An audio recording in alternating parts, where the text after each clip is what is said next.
kepada yang maha hidup, maka selesai masalah kita. Kita ini was-was pang, mau bergantung, iya nanti ditolong, kalau enggak kayak apa, meragukan Tuhan ini. Artinya keyakinan kita masih dipertanyakan juga sama Tuhan. Tapi ya itu, kalau kita minta pertolongan Tuhan, ya kita harus dekat dengan Tuhan. Minta pertolongan tapi by phone, wah sini Tuhan tolong saya. Nah, artinya ya itu tadi, Tuhan tidak jauh kok. Tuhan tahu kita membutuhkan pertolongan, tapi Tuhan ingin melihat seberapa besar kita mendatangi Tuhan dalam keadaan seperti itu. Karena sifat manusia itu biasanya datang kalau ada perlu saja sama Tuhan. Kalau lagi senang wes, kok nyari, inget aja ndak. Kalau pas senang itu lah, jangan nyari, inget aja ndak sama Tuhan. Jadi, maka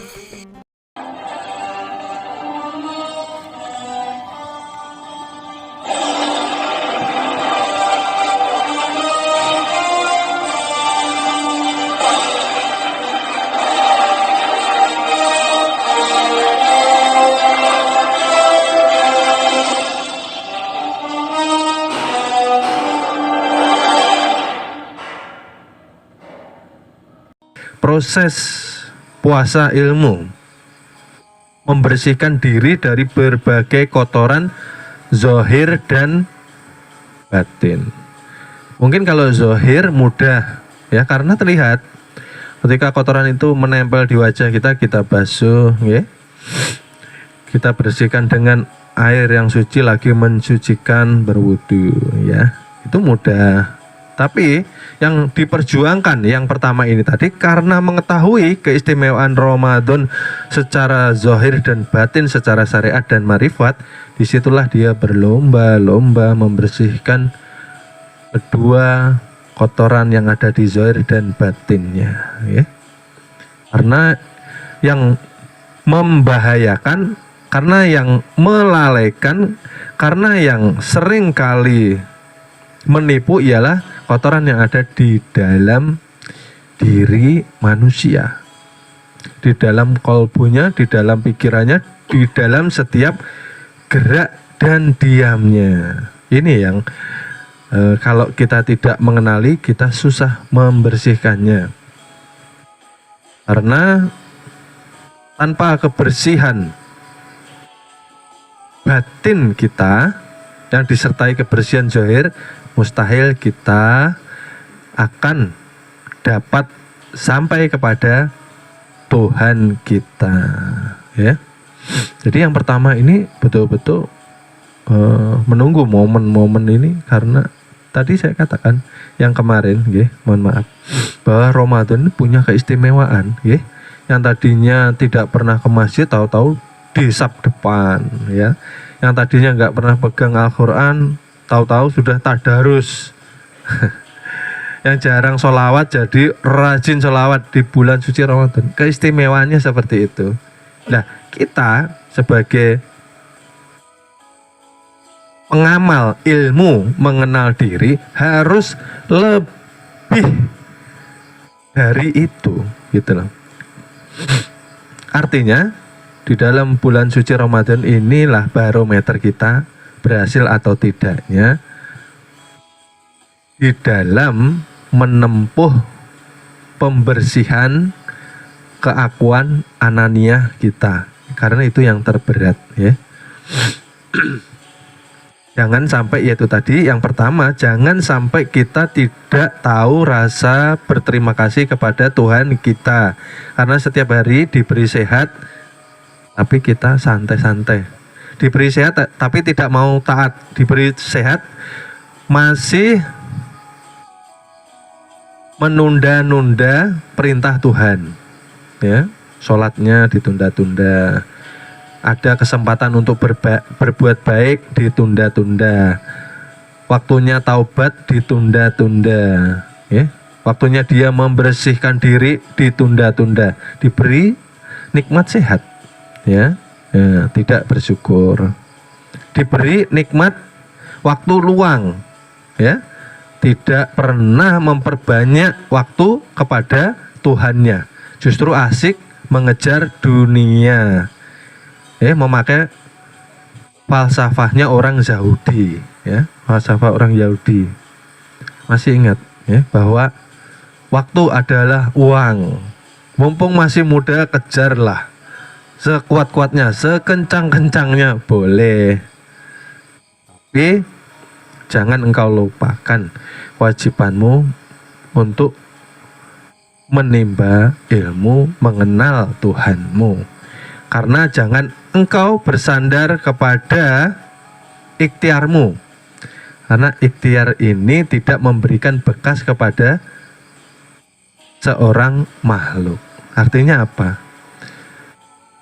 Sekuat apapun kita bekerja, itu tadi, kalau memakai falsafah Yahudi, waktu adalah uang, oke, boleh, silahkan. Tapi ingat,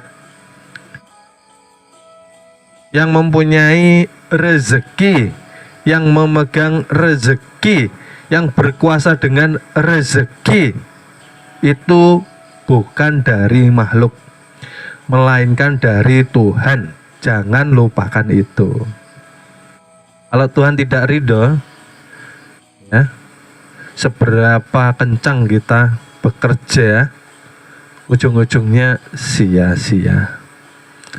Kalau sudah tidak membawa keberkahan di dalam rezeki karena kita lupa dengan Tuhan, maka rezeki itu akan muspra, hilang, tidak memberi bekas kemanfaatan untuk kita, ya. Boleh, silahkan, mumpung muda bekerja terus sekuat tenaga untuk nanti masa tua. Artinya ketika kita memakai falsafah itu, kita meragukan Tuhan. Kita meragukan Tuhan. Jangan meragukan Tuhan. Karena ketika kita meragukan Tuhan, maka iman kita balik diragukan oleh Tuhan kita. Oleh sebab itu, pengamal ilmu makrifat, dia tidak boleh mengeluh,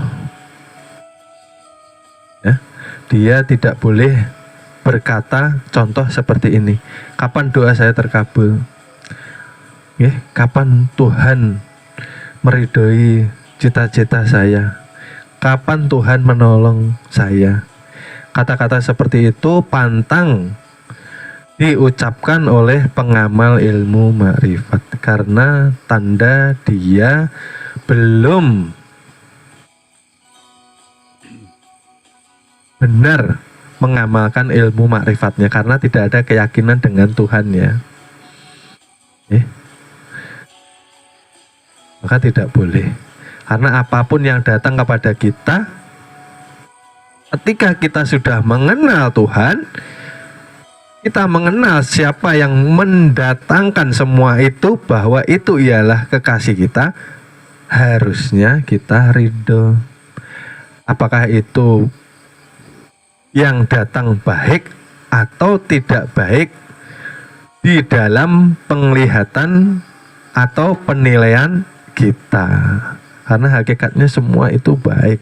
Kalau kita ridho, Allah ridho, maka semua akan menjadi keberkahan, karena semua yang datang kepada kita ada satu kebaikan.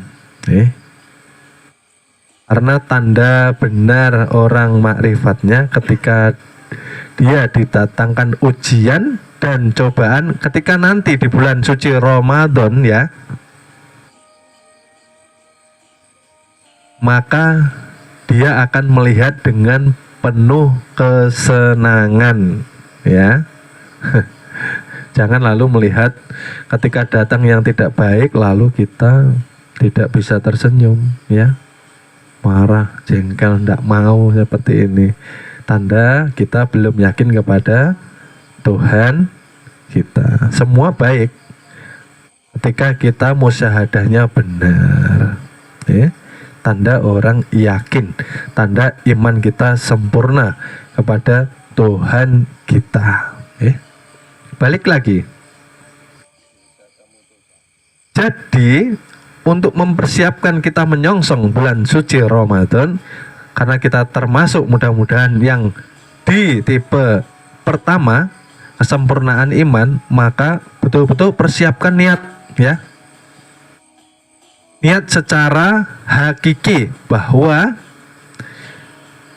jangan sampai kita mencampur adukkan yang hak dan yang batil, yang benar dan yang salah, ya. Kebaikan dengan kemaksiatan, jangan setengah-setengah. Niatkan seperti itu. Niatkan kita jihad binafsi, ya. Apa yang belum bisa kita kalahkan di dalam diri kita ini, apa itu? Barang siapa masih ada akuan di dalam dirinya, maka dia akan menjadi bahan bakar api neraka. Oleh sebab itu, amalannya ialah panakan dirimu di dalam 7 sifat Tuhan. Jangan lagi engkau yang merasa hidup, ya. Hayat hidup artinya yang hidup dan menghidupkan ialah Tuhan. Jangan lagi merasa hidup. Artinya jangan engkau mengkhianati amanah hidup dari Tuhan kita, gitu loh. Diberi hidup harus menjaga, harus amanah. Jangan semaunya, gitu loh. Karena kebanyakan kita ketika diberi nikmat hidup, lalu kita berselisihan dengan sifat Tuhan. Tuhan Maha Pengasih, Tuhan Maha Penyayang. Kita terbalik. Kita mudah marah, kita mudah membenci, kita mudah mendendam, kita mudah menilai orang dengan buruk sangka dan lain sebagainya. Itu artinya tidak amanah, ya. Itu nanti kita tarik di akhirnya, nanti kita ringkas, ya. Baik, ya. Jangan lagi merasa kita hidup. Berarti kita kembali ke asal di a'udzubillahi minasyaitonir. Artinya aku berlindung daripada godaan. Artinya ketika kita sudah mengucapkan a'udzubillahi minasyaitonir rajim, jangan lagi ada diri kita, ya. Jangan lagi engkau melihat dirimu di dalam wujud sifat Tuhan kita. Aku berlindung itu artinya kita berlindung kepada yang maha hidup, itulah yang dikatakan nur, gitu. Kalau sudah kita berlindung di dalam nurnya Tuhan yang dikatakan Allah, maka kita akan dilindungi daripada gangguan syaitan. Siapa syaitan? Kemarin sudah kita jelaskan bahwa sesungguhnya syaitan itu ialah nafsu 4 yang tidak pernah kita didik untuk bersama ibadah kepada Tuhan kita. Kalau kita hanya mengucap tapi tidak menenggelamkan keakuan di dalam kebesaran nur Tuhan, artinya kita masih ada di diri. Akuan berarti masih bercokol, masih berdiri yang dikatakan berhala. Artinya masih syirik. Artinya kita juga yang masih merasa hidup. Harus betul-betul dinyatakan ini loh. Ya? Kalau kita sudah merasa tidak hidup lagi, ketika kita akan melakukan maksiat, pasti kita malu sama Tuhan. Nah, saya katakan karena malu ini bagian daripada iman. Karena sangat membahayakan ketika kita sudah tidak mempunyai rasa malu sama Tuhan. Ini sangat membahayakan. Ini sangat rawan. Karena tanpa mempunyai rasa malu, kita bebas melakukan apapun yang tidak disukai Tuhan kita. Hidup kita diikutkan Tapi ketika diikutkan hidup, kita mengkhianati amanah Tuhan. Kan seperti itu. Jangan lagi merasa hidup. Artinya kembalilah ke sifat kita. Adam hakiki, artinya yang tadinya tiada, hak untuk terus tiada. Jangan merasa engkau ada. Kan tidak ada. Oleh sebab itu ya harus dibuang jauh-jauh rasa keakuan itu, termasuk juga ketika seseorang bagaimanapun dikatakan di dalam syariat dia itu alim, alim ulama, seorang yang hebat di dalam keilmuan syariatnya, tapi ke dalam diri kita harus kita lebur, karena semua itu tidak membawa kesan kepada kita. Semua itu rawan daripada timbulnya pujian makhluk kepada itu yang membahayakan, itu yang bisa memudahkan sesama manusia, membutakan mata hatinya, karena yang hidup Tuhan bukan kita. Itu yang pertama, panakan ke dalam 7 sifat. Setelah kita sudah merasa tidak hidup, maka jangan lagi kita merasa mempunyai ilmu. Oleh sebab itu perguruan ini mempunyai filosofi, belajar dari awal yang bodoh sampai kepada akhir perjalanan belajar, sampai kita kembali ke kebodohan lagi. Mohon maaf, akan kami lanjut ke episode berikutnya. Terima kasih.